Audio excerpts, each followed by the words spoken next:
On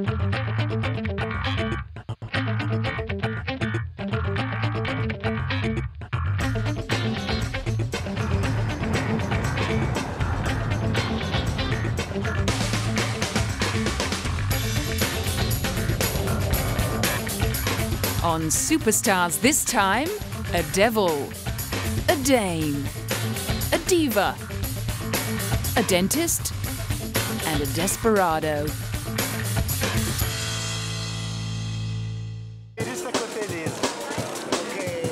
Elizabeth Hurley's start in modelling came relatively late. She was in her early 20s and struggling to make it as an actor when she won a Face of the Year competition at a local newspaper in Winchester, England in the late 80s. But after that, she wasted no time in becoming one of the highest paid and most recognisable models in the world. Of course, her course was given a huge leg up in 1984, when she turned up to the premiere of 4 Weddings and a Funeral on the arm of the film star, wearing that dress. The Elizabeth Hurley dress is extraordinary.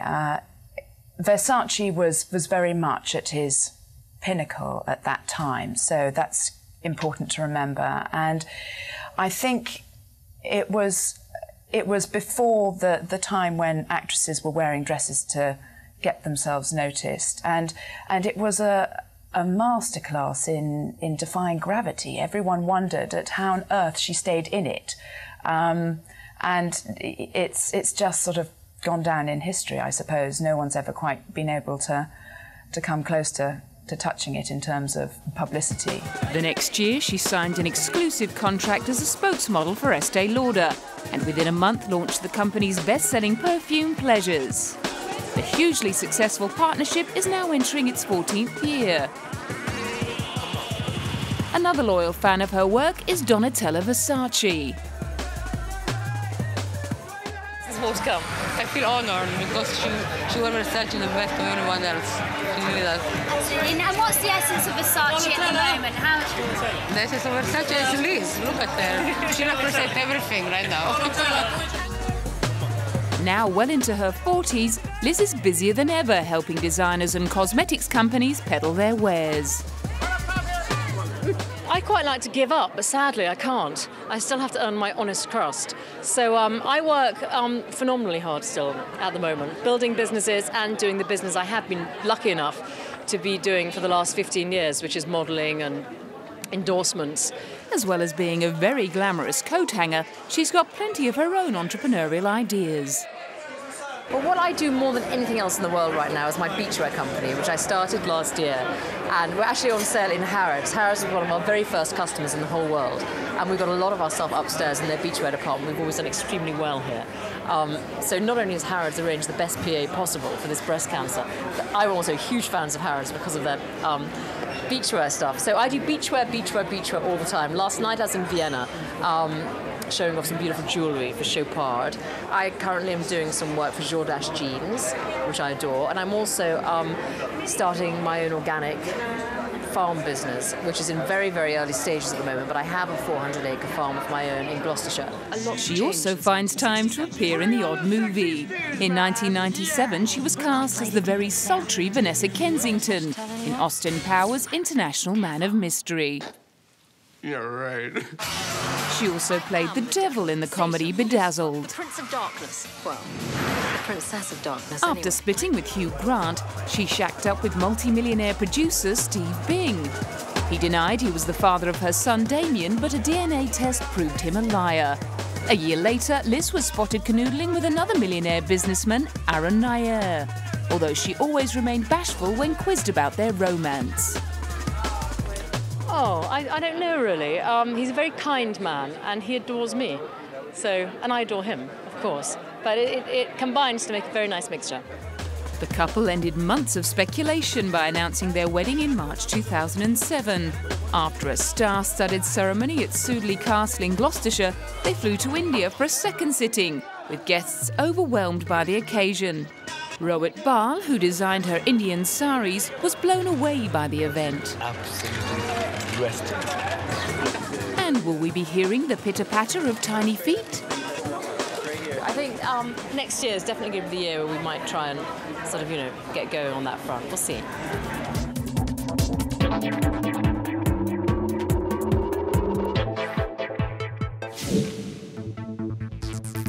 Dench is a new kid on the block in Hollywood.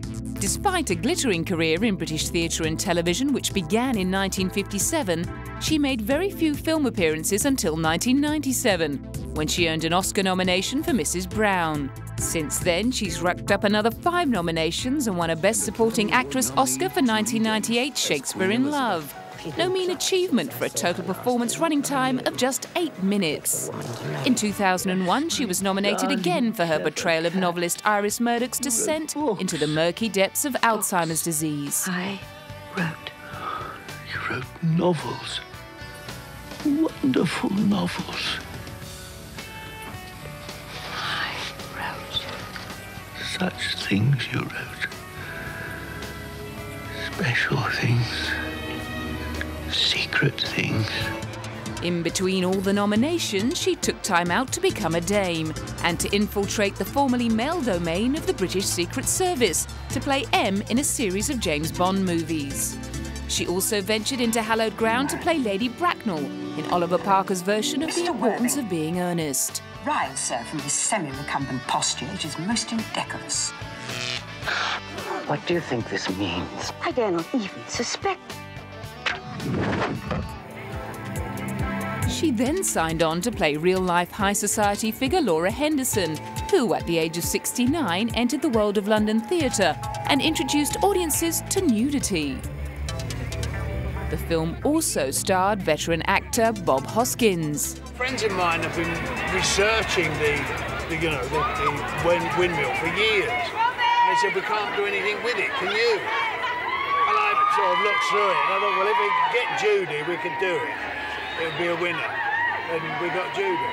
I have a theatre. And it was a winner. Judi scored yet another Oscar nomination and had a ball. Hurry off, Mr. Damban. Van Damme. Oh, if you insist, dear. When you're rich enough to do anything... What do you know about the theatre? Oh, almost nothing. Have naked girls. Pardon? Titties. I think she was an extraordinary woman. I think she'd be extraordinary in any age, because I think she's a real fighter and wasn't content to just sit back and have an easy and, cushy life. Going out to lunch and being on committees, she didn't like that. How much will this experiment cost? I mean, what do I stand to lose if it fails? Well, anything up to £10,000. What fun. By the next year, she was winning rave reviews for her confronting performance in Notes on a Scandal. In the film, she plays an embittered history teacher who becomes obsessed with a bohemian art teacher played by Kate Blanchett. Based on a novel by Zoe Heller, it's a tale of scandals and relationships gone bad. But it wasn't the script that attracted Judi to the film. I never really go by the script. I only go really by the people I'm going to work with. And that's what swayed me. And I'd read the book beforehand, which was just a stroke of luck. Because I never read anything, just go by the people. You see me on sufferance. Judi's intense and disturbing performance won her yet another Oscar nomination for Best Actress, although the award ended up going to fellow dame Helen Mirren. I would if I could. I'm desperately sorry about Portia, but you can see I have to go. Think very carefully, madam. Be aware of the consequences. I think it's wonderful to be nominated, and you think, good gracious. I mean, it does take you aback a bit like that. But then it starts, then people speculate, and then that's very... And you have to talk about it all the time. You have to talk about it, and it's all speculative, and then, then you think, well, just either announce it and say, yes, these are the nominations. But it's the speculation that comes up to it which is tiring, I think, and not really my scene. What is Dame Judi's scene is taking every opportunity to ram home important messages. At a recent Hollywood event, she emphasised the need to create a greater wealth of roles for women. I just hope there are more of them. That there are never enough. There are too many of us and too few roles to play. In the face of such a shortage of good female roles, how does Judi manage to keep herself in such demand? Oh, that's good luck.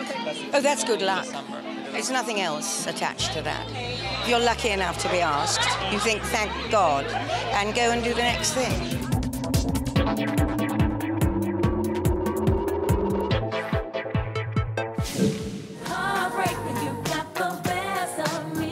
Mariah Carey is the only artist ever to have their first 5 singles go to #1 in the US.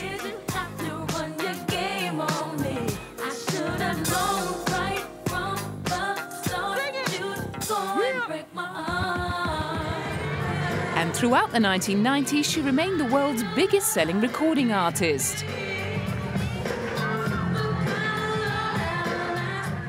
Her songwriting talent, incredible vocal range and mastery of the so-called whistle register helped yield at least 1 #1 single per year throughout the decade, as well as 4 chart-topping albums.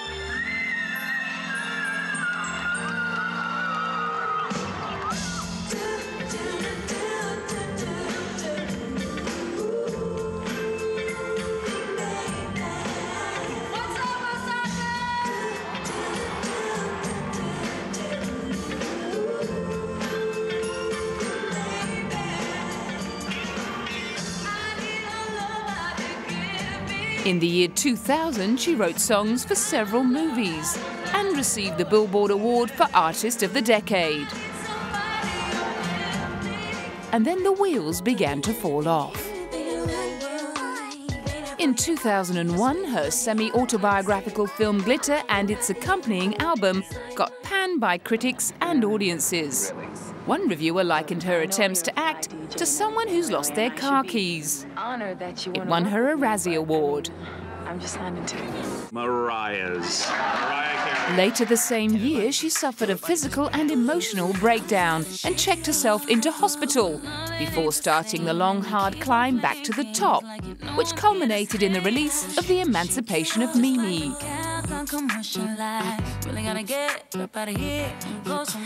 Well received by critics, it became the biggest-selling US album of 2005 and earned Mariah a Grammy Award and the label of Comeback Kid. They can call me whatever they want. I never went anywhere, and my real fans have always been here for me. And you know what? It's a wonderful feeling, and everything I have is because God has blessed me with this, and I'm thankful. And I'll always be grateful for what I have. And on scoring yet another #1 hit with her single We Belong Together, she says she never gets used to it. It's an amazing feeling anytime, even just to hear your song on the radio, but to have this year to have had my biggest #1 song of my career has been such a validating experience. And also just, I mean, I'm a fan of music. I love making music. I love doing what I do. So the #1, the whole thing has just been an amazing moment. Her second single from the album, We Belong Together, held the #1 position for 14 weeks on the Hot 100, while another single, Shake It Off, sat at #2. The next single, Don't Forget About Us, took her #1 total to 17, equaling Elvis Presley's solo artist record.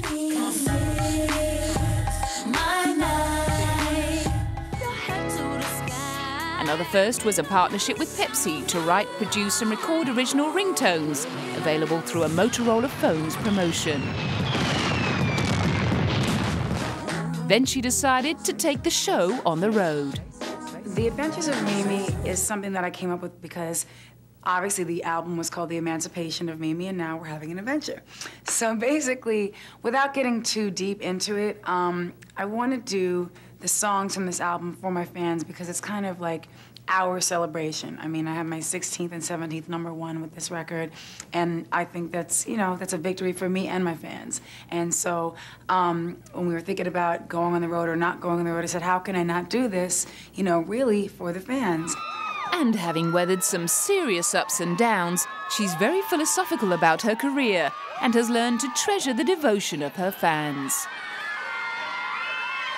To me, it's not about vindication because my true fans have always been here for me.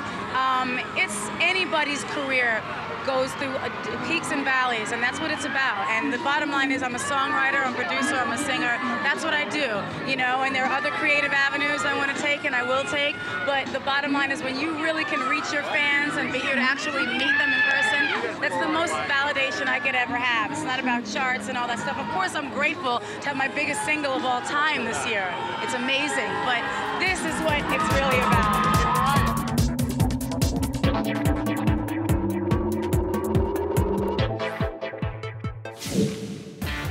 Steve Martin's first appearance on television was in The Dating Game, while majoring in philosophy at California State University.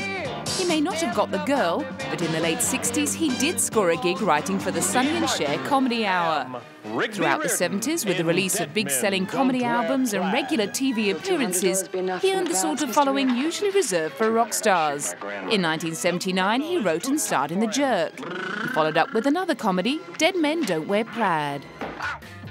But one of his biggest critical successes came with All of Me in 1984, which boasted the tagline, "The comedy that proves one's a crowd." It's Miss Cutwater to you. In 1986, he starred in the musical film version of the hit off-Broadway play Little Shop of Horrors as the sadistic dentist. In 1998, he teamed up with Michael Caine to star in Dirty Rotten Scoundrels. And by 2003, he was ranked 4th on the list of box office stars, thanks in part to Bringing Down the House, in which he plays a divorced tax attorney who strikes up an online friendship with a wrongly imprisoned woman, played by a very brassy Queen Latifah. More of a skinny white broad.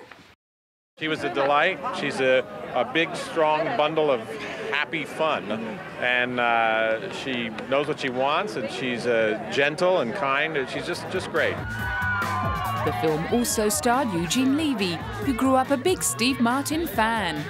There are a few things in the movie, kind of like little routines that we worked out, which I had a great time working on with Steve. I mean, the fact that here's a guy that I've, idolized for, a long time, and now I'm actually getting a chance to work out comedy bits with him. I mean, I got a big kick out of that. I mean, it was a real highlight. Steve also got to let loose. I liked dancing in this because there was no rehearsal, or very little. Just went out there, and the idea was I really didn't know how to dance, so I got to just flip myself around and just kind of have fun doing it. He scored another big hit with the family comedy Cheaper by the Dozen, which chronicles the joys and woes of shepherding an overblown family through not-so-everyday life. I couldn't keep her off me. Family means education and protection and love and trouble and food and a lot of time getting ready to do one simple thing. The screenplay he wrote for 2005's Shop Girl was based on his own novella about 3 people looking for a connection. A lot of people think it's about an older man and a younger woman, and I think that's ostensibly what it's about, but it's really about 2 people who are in a relationship and they both have different views of what it is. And I think that can happen at any age. Excuse me? Oh, yes. Would you like to see something? No, I'll just get the black ones. Thank you. Thank you. Well, the most challenging, of course, is keeping it very honest. I didn't want it to be a Hollywood romance. And also keeping the predator aspect alive for the male character, so it's not trying to make everyone likable, although I think they all are likable, but only because they're real human beings. Steve's co-star Claire Danes got to see past his wacky screwball image. I mean, we think of him as so funny, and he is. He's an exceptional comic, a virtuosic comic, but there's something really tender and earnest and sensitive about him, too, that is really resonant and like, at play in this movie. So. Next, he plucked up the courage to resurrect the calamitous Detective Inspector Clouseau, immortalized by Peter Sellers. And what I can do. Look out! Well, no, it's not a remake in that it's a whole new script. It's a reissue in some way that uses those characters. And of course, there's trepidation when you're trying to fill as big a shoes as Peter Sellers. But I think we did it. Critics may not have agreed, but audiences voted with their bottoms, filling enough seats to pull in $140 million worldwide and ensuring the announcement of a sequel.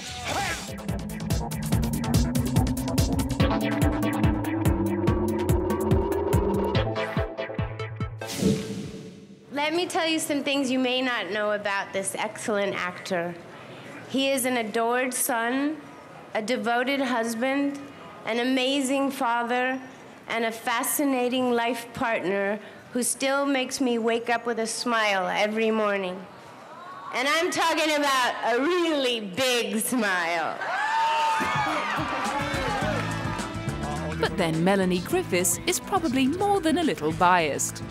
Still clearly smitten by the Spanish heartthrob she married in 1996, she's given birth to his daughter and had his name tattooed on her arm, lest any wayward female co-star should forget just who owns him. Carlos. And who can blame her? Described on numerous fan sites as the ultimate Latin lover, Antonio Banderas sets hearts aflutter in more than 50 films. After wrecking his hopes of becoming a professional footballer by breaking his leg, he got his break in movies thanks to directing sensation Pedro Almodovar. After gaining international attention for his Spanish roles, he took a chance and moved to the US, scoring roles in The Mambo Kings and Philadelphia. You got a fever, baby. I was walking in the place where my heroes worked and lived and took the weird decision of becoming immortal. Storytellers, dream makers, professional liars, beauty sellers. Yes, I remember going back to my hotel. From my room, I could see the face of a beautiful woman, blonde, pensive, with the New York skyline behind her. On the billboard was written, Melanie Griffith, working girl. He finally got to meet that beautiful pensive blonde in 1995 when they shared the screen in Too Much. The same year, he scored his first leading role as El Mariachi in Desperado. And having landed herself the hottest new heartthrob in Hollywood, Melanie wasted no time in getting him down the aisle. He played another hugely successful Latin Avenger in The Mask of Zorro in 1998, a role he got to reprise 7 years later, along with his swashbuckling co-star Catherine Zeta-Jones. He soon got back into his sword-slinging stride. You don't start all over again. When sword fighting is a little bit like riding a bicycle. Once you learn it, you don't forget that. Basically, what we do is just to learn all the choreographies, knowing at the same time that we have swords in our hands that is potentially dangerous. And when you are working with those things for 14 hours, situations start getting funny. People getting out of focus and swords going everywhere, even the eyes. So it's fun and it's not fun. Despite the very macho image of many of his characters, Antonio is clearly well in touch with his sensitive side and is always happy to pour his heart out in a song. In 1996, he played Che Guevara in the big screen version of Evita along with Madonna. And in 2003, he starred in the Broadway musical 9 to great acclaim. We have worked so hard and we knew that we had a very, very bizarre but extraordinary material, deep and different to anything that I have seen, at least on Broadway, for many years. The next year, his vocal cords got another workout as the arrogantly charismatic Puss in Boots in Shrek 2. A character so popular, he's been given his own spin-off due for release in 2010. Antonio's musical talents and Latin blood took him to the floor as a dance instructor in Take the Lead. I'm not a dancer. I never attended a dancing class in my life. All I know is because intuition and because there are great choreographers in the movies. And they teach me how to do it, but I'm an actor who pretends to be a dancer in the movie, as I'm an actor pretending to fight, just ride horses or whatever comes, But I'm not a dancer. Who cares? Judging by the devotion of Antonio's fan base, hardly anyone would have been looking at his feet.